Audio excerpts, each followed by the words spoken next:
Assalamualaikum warahmatullahi wabarakatuh. Sahabat Omkus Channel yang dirahmati Allah. Dalam sejarah panjang kehidupan manusia, terdapat lorong-lorong terdalam dunia spiritual yang penuh misteri dan hikmah yang tak terungkap. Dan hari ini, kita akan membuka tabir sebuah rahasia besar, membahas 10 ciri paling menakjubkan dan tak terbantahkan tentang orang-orang yang diyakini pernah bertemu dengan sosok legendaris, Nabi Khidir alaihi salam. Sang pembawa ilmu laduni, sang penjaga rahasia alam dalam sejarah dan tradisi Islam. Sosok Nabi Khidir bukanlah nabi biasa. Beliau bukan nabi yang diutus untuk seluruh umat, melainkan seorang hamba Allah yang dianugerahi ilmu langsung dari sisi kami.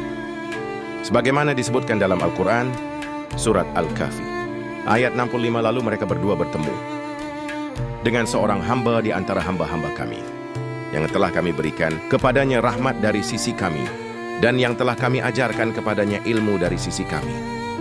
Ayat ini menjadi landasan utama eksistensi dan keistimewaan beliau.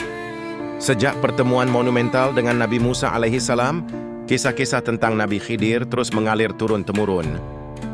Banyak ulama besar, para wali Allah, sufi, bahkan orang awam yang saleh mengaku pernah berjumpa dengan beliau, baik dalam keadaan terjaga maupun dalam mimpi.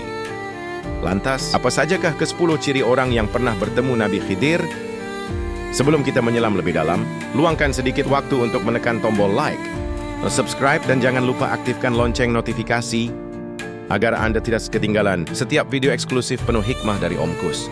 Tapi setiap minggunya. Ciri yang pertama, mimpi bertemu sosok berjubah hijau dengan cahaya ilahi.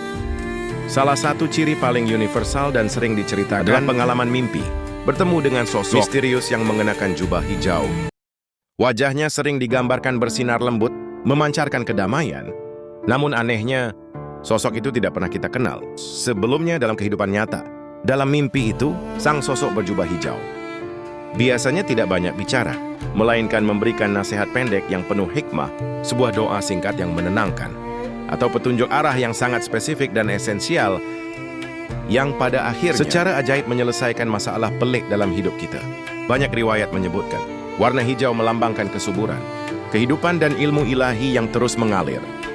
Ciri yang kedua, mendapatkan petunjuk dan solusi tanpa sebab logis yang jelas, atau ilham laduni. Sahabatku, pernahkah Anda mengalami momen di mana sebuah jawaban atau solusi atas masalah yang rumit datang begitu saja ke dalam pikiran Anda, seolah-olah diunduh langsung dari langit, tanpa melalui proses berpikir logis atau mencari informasi? Tidak ada guru yang mengajari, tidak ada buku yang dibaca. Ini adalah manifestasi dari ilham laduni, sebuah inspirasi ilahi yang langsung diturunkan ke dalam hati.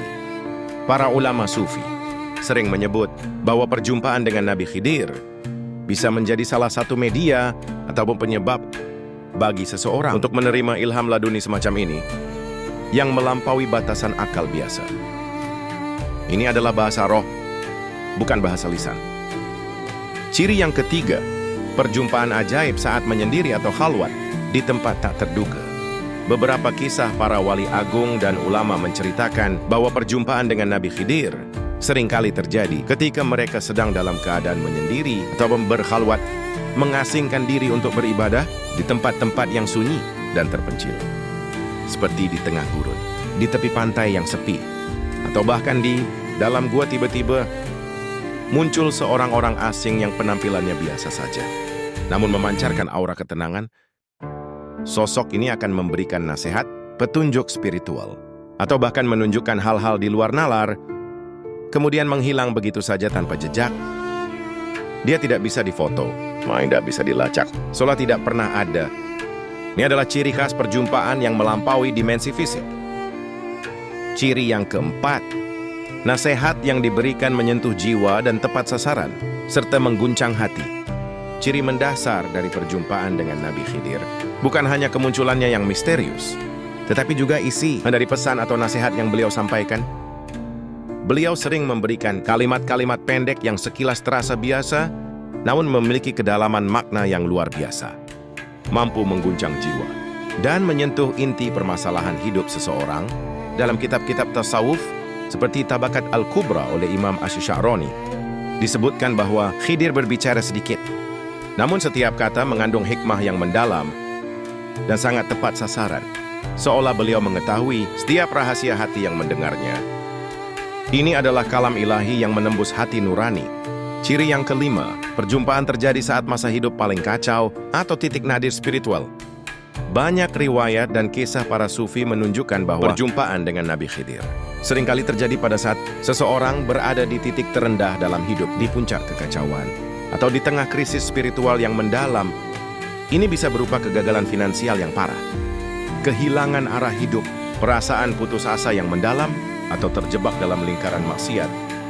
Saat itulah ketika semua pintu terasa tertutup, Nabi Khidir datang sebagai cahaya dalam kegelapan, menawarkan jalan keluar, atau memberikan secercah harapan yang menghidupkan kembali iman dan semangat.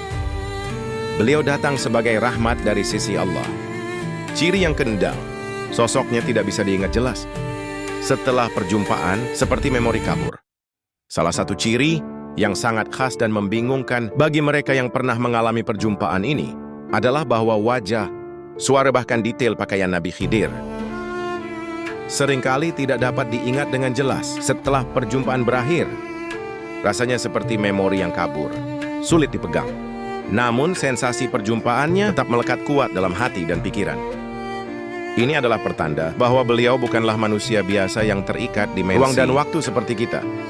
Kehadirannya melampaui persepsi indera, menyisakan dampak rohani yang abadi, bukan ingatan visual yang detail. Ciri yang ketujuh, perjumpaan terasa sangat nyata, namun sulit dijelaskan secara logis. Meskipun detail visualnya mungkin kabur, namun sensasi dan realitas perjumpaan dengan Nabi Khidir terasa sangat nyata.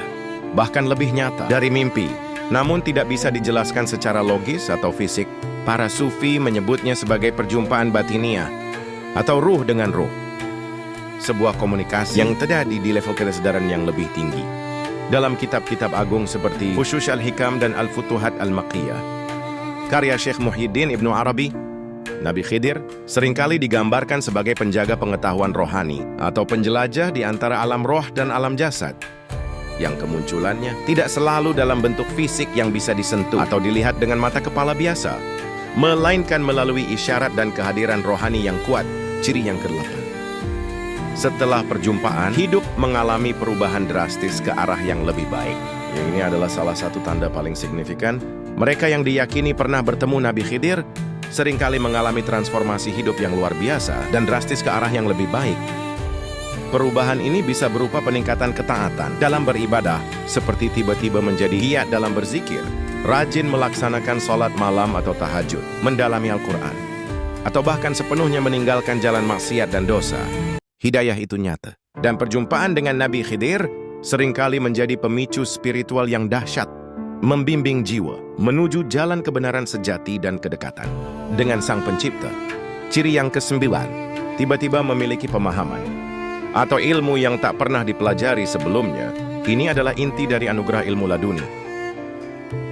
Beberapa wali Allah dan individu yang saleh bersaksi bahwa setelah perjumpaan dengan Nabi Khidir, mereka seolah-olah tiba-tiba mengerti dan memiliki pemahaman mendalam tentang suatu ilmu atau masalah yang sama sekali belum pernah mereka pelajari atau sentuh.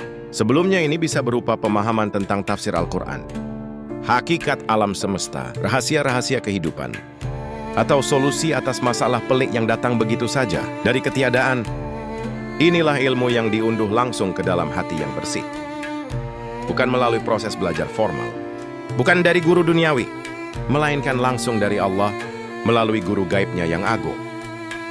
Ciri yang ke-10, merasa yakin pernah bertemu, namun sulit membuktikan secara eksternal. Dan ciri terakhir adalah sebuah perasaan internal yang sangat kuat. Merasa yakin pernah bertemu dengan Nabi Khidir, tapi tak ingat pasti kapan. Tahu bahwa di mana pun bagaimana kita bisa membuktikannya kepada orang lain. Nabi Khidir tidak datang untuk dipublikasikan, untuk difoto, atau untuk menjadi pemburu konten di media sosial. Beliau datang sebagai peneguh iman, sebagai pembawa hikmah, dan sebagai ujian bagi hati yang ikhlas. Bukti perjumpaannya bukan pada materi fisik, melainkan pada perubahan spiritual yang terjadi dalam diri seseorang, pada kebersihan hati, dan pada semakin kokohnya keyakinan kepada Allah Subhanahu wa Ta'ala. Inilah rahasia yang hanya diketahui oleh orang yang merasakan. Sendiri sahabat Jazirah yang dirahmati Allah, bertemu dengan sosok agung seperti Nabi Khidir bukanlah sebuah tujuan akhir dalam perjalanan spiritual kita. Sebaliknya ini adalah sebuah anugerah, sebuah karunia yang mungkin diberikan Allah kepada hamba-hambanya yang telah mencapai derajat kebersihan hati dan keikhlasan yang tinggi. Tugas utama kita bukanlah mengejar sosoknya atau mencari perjumpaan secara paksa, melainkan menyiapkan hati kita dengan senantiasa berzikir, membersihkan diri dari segala penyakit hati seperti iri, dengki, sombong, dan riya, serta bersabar dan ridho dalam menghadapi setiap ujian hidup. Ingatlah sabda Nabi Muhammad SAW dalam hadis qudsi, barang siapa yang mendekatkan diri kepadaku sejengkal, aku akan mendekat kepadanya sehasta. Barang siapa mendekat kepadaku sehasta, aku akan mendekat kepadanya sedepa. Dan barang siapa datang kepadaku dengan berjalan, aku akan datang kepadanya dengan berlari. Ini adalah janji kemurahan Allah. Kesiapan hati kita untuk menerima ilham dan petunjuk ilahi, itulah yang terpenting. Bagaimana sahabat Omkus? Pernahkah pun Anda mengalami mimpi atau pengalaman aneh yang mirip dengan ciri-ciri yang telah kita bahas tadi? Atau mungkin Anda punya kisah lain yang tak kalah misterius? Jangan ragu untuk berbagi pengalaman Anda di kolom komentar di bawah ini. Tuliskan "saya percaya" jika Anda yakin bahwa Nabi Khidir masih hadir dan membimbing jiwa-jiwa pilihan hingga kini. Setiap komentar Anda adalah inspirasi bagi kami. Sampai jumpa di rahasia selanjutnya. Insya Allah, setiap perjalanan ini akan membawa kita semakin dekat kepadanya, mendekap kebenaran sejati. Terima kasih atas perhatian Anda. Wassalamualaikum warahmatullahi wabarakatuh.